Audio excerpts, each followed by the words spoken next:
大家好，我是阿丽。苹果不要直接啃着吃了，今天分享个苹果的新吃法，加2袋牛奶。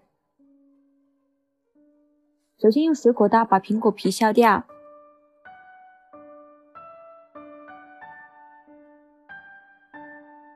再把去皮的苹果对半切开，再把苹果核去掉，然后给它切成小块。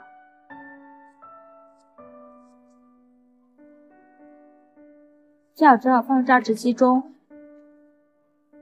接着500毫升的牛奶，给它打成苹果汁儿，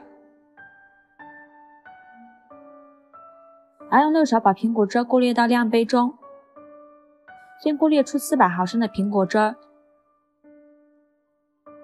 再倒入大一点的碗中，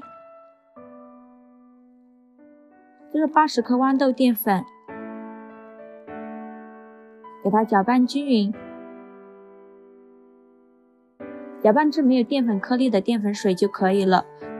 再过滤出400毫升的苹果汁儿，如果没有那么多，可以加适量的清水。再把过滤出来的苹果汁直接倒入不粘锅中，倒入30克白糖，开大火烧开，煮的过程中用铲子搅拌一下，搅拌至白糖融化。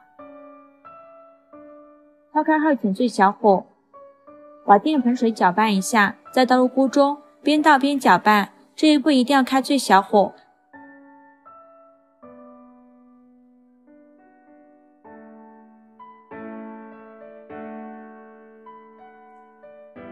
全程都要不停地搅拌，慢慢的它就会变得越来越粘稠，直到变成这种粘稠状态就可以了。再把它倒入干净的容器中，用铲子把表面抹平抹均匀，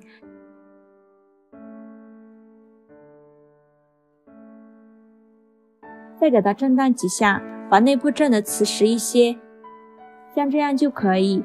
放凉后放冰箱冷藏2小时，用手摸表面已经凝固了就可以了。再给它倒扣脱模，先给它切成厚一点的片，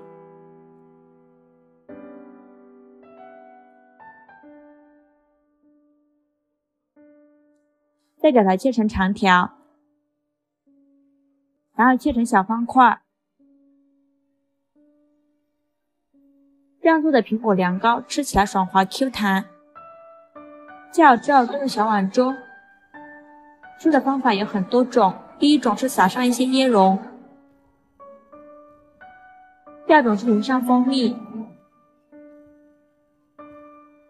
第三种可以加一些酸奶。总之吃的方法有很多种，可以根据自己的口味来添加。苹果这样做孩子超级喜欢吃，做法也是非常的简单，喜欢的朋友就赶快收藏起来吧，谢谢您的支持。